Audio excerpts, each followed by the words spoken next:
تفسیر زاد المسیر کې د عبد الله ابن عباس رضی الله عنه په حواله سره یو روایت نقل کړی دی. عبد الله ابن عباس رضی الله عنه فرمایي ان النبي عليه السلام ذکر له رجل من بني اسرائيل.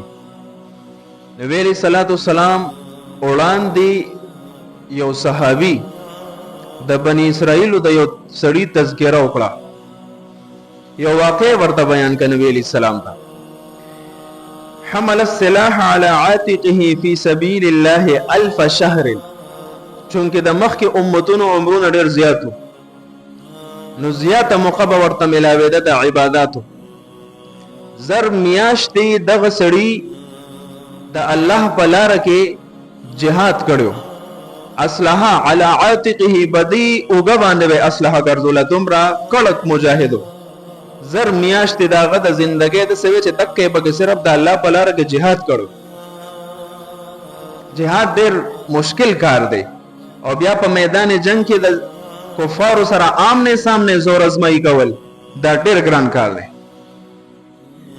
نو زر میاشتې چې کله وره دی نبی علیہ السلام فعجب رسول الله صلی الله علیه وسلم لذلك. نبی علیہ السلام ډیر تعجب کې شو، چونکه د امت محمدیه صلی الله علیه وسلم عمرونه ډیر زیات کم دي، کم 60 سے 70 80 90 100 ته پکې ډیر کم رسی، او دا د 80 سال نه زیات جوړیږي.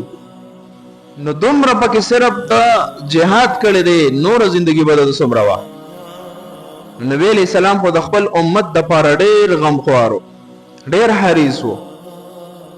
وتمنى ان يكون ذلك في امته. نبی علیہ السلام خواهش وکړو، تمنا یو کړه کاش چې داسې قسم مجاهدین زما په امت کې پیدا شي، داسې قسم مهنت والا زما په امت کې پیدا شي چې دومره لوی اجر ورته ملو شي. د نبی علیہ السلام خواهش او دعا وکړه. اوس خو چونکه محبوب سبحانی دی، محبوب ربانی دی، دعا کې دا الله قبول کړه. فاعطاه الله ليله القدر. الله رب العزت د خپل محبوب امت ته د قدر شپه نصیب کړه، ليله القدر چې ورته مونږ وایو.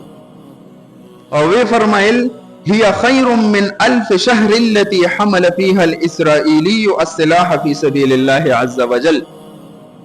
دا زر میاشت چې کم دی مجاهد اسرائیلی مجاهد جهاد کړی دی کنه، د دنم بهترین او زیات اجر به د هغه امتی محمدی وي چې چا په دغه شپه کې سناسه عبادت وکړي. دا نه چې ټوله شپه الله ته ولاړی، نه، سناسه عبادت وکړو. نو دا هغه اسرائیلی مجاهد نه زیات اجر الله رب العزت د امت محمدی دغه فرد ته ورکړي. نو دونه عظیم شپه د رمضان میاشم الله نصیب کړه، او ان شاء الله العزیز قوي امید دې چې الله هم دغه شپه نصیب کړي. نه چې ضایع نکو، د خپل وس مطابق پکې دغه سر الله ته په سجده باندې کېدو.